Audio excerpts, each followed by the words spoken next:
In question 4, we've got 5 sticks. Their mean length is 4.2 and one of the measured lengths is 7 centimetres. Work out the mean length of the other 4 sticks. Okay, let's have a go at this.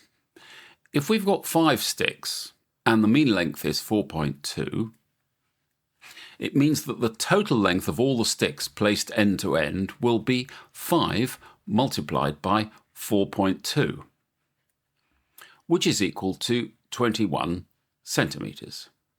So now, using the fact that one of the sticks is 7 centimetres, it must mean that the other 4 sticks will be 21 minus 7 centimetres.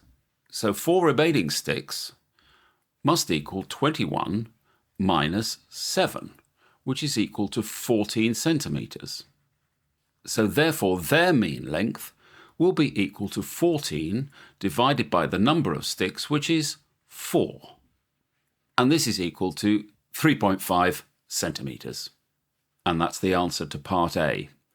So coming up here for part B, the mole made a mistake and the single stick wasn't 7 as he thought. No, it was 17. How does that affect your answer to part A, which is the average length of the rest of the stick? Well, the average length will be shorter.